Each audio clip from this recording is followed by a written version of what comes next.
1676. Pendidikan agama diperolehnya sejak berusia 15 tahun di Cikoang dari Daeng Berita Sabang, guru kerajaan Goa.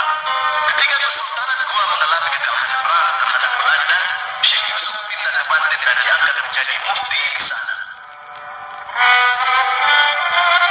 Pada periode ini, Kesultanan Banten menjadi pusat pendidikan agama Islam dan Syekh Yusuf memiliki murid dari berbagai daerah, termasuk 400 orang asal Makassar. Ketika pasukan Sultan Ageng dikalahkan Belanda tahun 1682, Syekh Yusuf ditangkap dan diasingkan ke Sri Lanka pada bulan September tahun 1684. Di Sri Lanka, Syekh Yusuf tetap aktif menyebarkan agama Islam sehingga memiliki ratusan murid.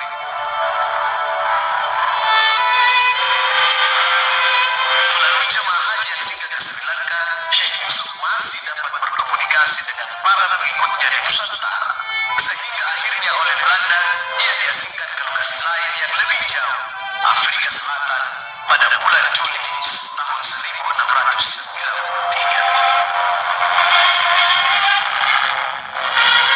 Di Afrika Selatan, Syekh Yusuf tetap berdakwah dan memiliki banyak pengikut. Ketika ia wafat pada tanggal 23 Mei tahun 1699, pengikutnya menjadikan hari wafatnya sebagai hari peringatan.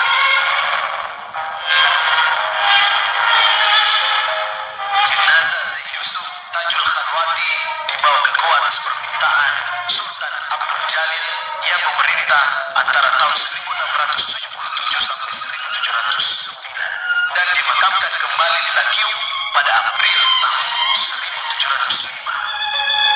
Dan beliau dianugerahi sebagai pahlawan nasional pada tanggal 7 Agustus